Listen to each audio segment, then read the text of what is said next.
I'm going to keep beating the drum on this because we need to stop Netflix Narnia from destroying the incredible legacy of author C.S. Lewis, one of the greatest fantasy writers of all time, one of the greatest Christian minds and thinkers of all time.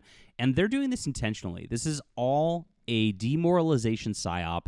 They love taking everything before, twisting it into something evil, twisting it into something feminist and whatever their woke ideology is of the moment, because they know that if they can kind of turn these narratives, they can corrupt it, and therefore they can corrupt society. It's like Tolkien said back in the day, a fellow of inkling friend of C.S. Lewis, that evil cannot create, it just corrupts. And that's exactly what we have with Hollywood.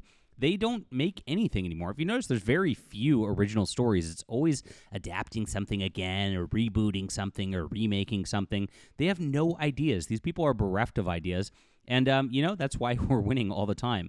And I am making my own fantasy settings. If you are a fan of great, fun, clean fiction, this is my For Steam and Country. I've got a 6-book series right here I think you'll really, really love. It's good for all ages. I had a great email actually from a pastor of a church who emailed me a couple weeks ago who said he recommended it to everybody because it is clean, it is fun, it is good, it is wholesome, and that's exactly what we need more of. And of course, nobody does this in the traditional fantasy mainstream at this point, and so I'm just doing it. I like to write a lot, and I hope you'll enjoy it. It's in the description below. It's available on ebook, print, and audio. Thank you guys so much for reading. It's been a great time here, and thank you for all the great fan letters I get about the books. You guys are amazing, too. And yes, check this out. Thanks so much. All right, so C.S. Lewis scholar Crystal Hurd, Dr. Crystal Hurd, said there are positives for sex-swapping Aslan in Greta Gerwig's Netflix's upcoming Chronicles of Narnia adaptation. That's right, you heard it. They're sex-swapping Aslan. They're going to turn Aslan into a woman. Of course, it's Greta Gerwig, and that's what she does. So who is this Crystal Hurd person? Insights on C.S. Lewis, of course, and let's see here. It's just another white woman trying to be woke. Yay, cool. Yeah, that's going to go great. So over a month ago, it was originally reported Meryl Streep was being cast, yes, Meryl Streep of all people, to play a sex-swapped Aslan. Nexus Point News reported an offer has been made to Meryl Streep to portray the central character in the series, Aslan the Great Lion. This is so painful, of course, because Aslan is a representation of God and Jesus Christ very, very directly.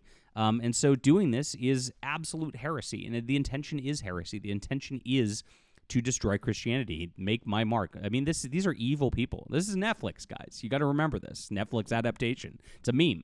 This report was followed up by one from Deadline, which claims Oscar winner Meryl Streep is in talks to play Aslan the Great Lion in Greta Gerwig in Netflix's Narnia movie. We have confirmed with sources.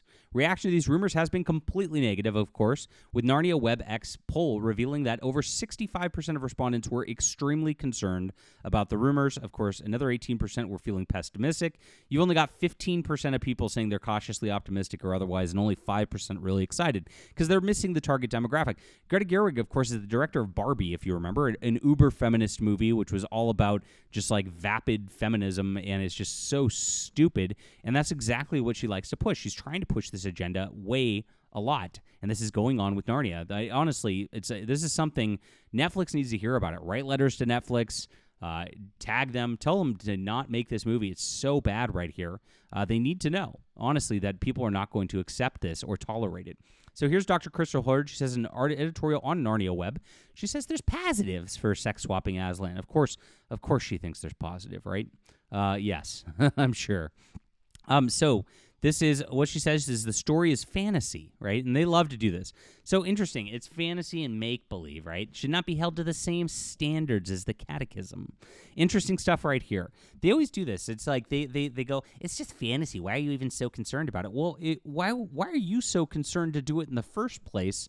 It's always a gaslight with these people. Why do you have to change things? Why do you have to erase culture? Why do you have to try to make it your own and subvert expectations if it's not a big deal? So if you think it's not a big deal for real, why are you even arguing about it? Because they know it's a big deal, and they know they're doing it intentionally. They know there's evil to it, and that's exactly what they're doing. So Lewis himself made it abundantly clear on the stories that they're about evangelizing the Christian faith. This is the whole point.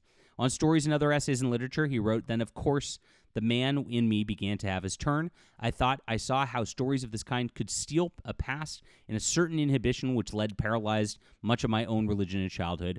Why did one find it so hard to feel as one was told one ought to feel about God or about the sufferings of Christ? I thought the chief reason was that one was told one ought to. An obligation to feel can freeze feelings, and reverence itself did harm. The whole subject was associated with the lower voices, almost as if it were something medical. But supposing that by casting all of these things into imaginary worlds, stripping them of their stained glass and Sunday school associations, one could make them for the first time appear in their real potency. One could not thus steal past and those watchful dragons. I thought one could, he concluded. Now, yeah, and as a kid, when you read the Aslan story, if you guys remember this, reading this as a kid the first time, just the painful moment, the sheer emotionality of that sacrifice that Aslan did just so he could have peace in Narnia was such a beautiful thing, and it was such a terrible thing at the same time. That was something that would leave you awake at night. How could they do this to him? It was so terrible. Aslan is wonderful, and you know this. And so that is exactly what Jesus Christ did for us. That's exactly what God has done for us. And so this is why it's such a potent thing. So when you want to change that story, when you want to change that sacrifice, and you want to feminize it just so you can like kind of erase that whole message right there, you are bastardizing the story and destroying it. And that is, again, the intention here. That's why this is so dangerous. Hurd then cites the aforementioned essay to claim that Lewis did not set out to write an overtly Christian tale. Yeah, right. She wrote, Lewis, some people seem to think that I began by asking myself how I could say something about Christianity to children, then fixed on the fairy tale as an instrument, then collected information about child psychology and decided what age group I'd write for, then drew up a list of basic Christian truths and hammered out allegories to embody them. This is all pure moonshine. I couldn't write in that way at all. Everything began with images. A fawn carrying an umbrella, a queen carrying on a sledge, a magnificent lion. First, there wasn't even anything Christian about them. That element pushed itself of its own accord. So originally, he just was writing a fantasy story, but then, because Christianity is such an embodied part of him, it became part of the story very naturally. And that's what good writing is right there. When you have things naturally in a story, this is how you know it's good writing. But it doesn't mean that that's not there. This is what she's arguing right here. It's not overtly Christian. Yes, it is. It is 100% so. She just took this out of context to try to change things, and this is exactly what these people do all the time. My gosh.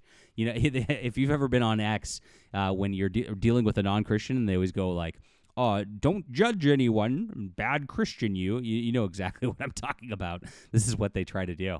While the inspiration came to him as images, at first he makes it abundantly clear he did set out to write a Christian tale. In The Voyage of the Dawn Treader, Aslan informs Edmund and Lucy that they will meet him in their world. He is known by another name. There I have another name. You must learn to know me by that name. This was the very reason why you were brought to Narnia, and that by knowing me here for a little while, you may know me better there. It's clear he's referring to Jesus Christ.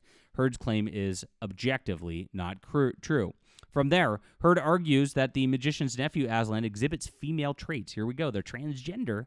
Given he sings Narnia into existence and then instructs Diggory to retrieve an apple that will heal his mother. She claims it's no stretch of the imagination to consider a female character birthing one of the worlds. Yeah, but this is what God made the world, and he's male, and period. That's it. I mean, this is so crazy. Or one of the worlds nursing a sick person back to health. These are, in fact, very feminine qualities, according to convention. My gosh, this is crazy. To both Egyptian and Hindu mythology. What does this have to do with the Egyptian or Hindu mythology? These people are nuts. Feature a lioness as symbols of power, community, and fertility. This is not a Hindu story. C.S. Lewis is not Hindu. This is insane. This is really crazy. Aslan sings to Narnia into existence, a clear reference to the book of Genesis, where God creates the world, Jesus Christ. He breathed it. The word is God. And so that's exactly what he did. This is crazy. Next, she points to feminist DEI ideology's justification, saying similarly, contemporary fantasy features a menagerie of strong, fierce female characters who have built a following in their own popularity. Perhaps this is why the Netflix series is reconsidering Aslan's voice as female to align with this trend. Ugh, evil, gross. After mentioning the pornographic romanticy genre, she then says, now more than ever, women are reading fantasy and hoping more depictions in the media they will consume. Installing more females into the story could attract more girls and women to watch the series. By the way, kids of all of male and female have loved these stories for decades. This is insane and stupidity. And yes, the current trend is definitely, if you've read those romantasy books, they are really, really bad. I got to tell you. So this is where it is. This is what they're doing with this, and they're arguing on behalf of doing it. I mean, this is really crazy that a Lewis scholar would do this and then start referencing Hinduism and modern-day feminism as justifications for it. C.S. Lewis would be rolling over in his grave. This needs to stop. Netflix has an abomination. Boycott this if they're going to do this kind of thing. Your voice needs to be heard as Christians, and this needs to change. Leave a comment down below with what you think about this. Please hit the like and subscribe button, guys. Check out my Adventures of Baron von Monocle. I think you'll really like this. Like I said, it's got a great setting. It's got a benevolent king who's very wonderful. Got a lot of nationalism, patriotism, and a lot of fun. It's in the description below. It's a 6-book series. Really builds up nicely. Grab it on ebook, print, and audio, and support our channel. We'll be back soon.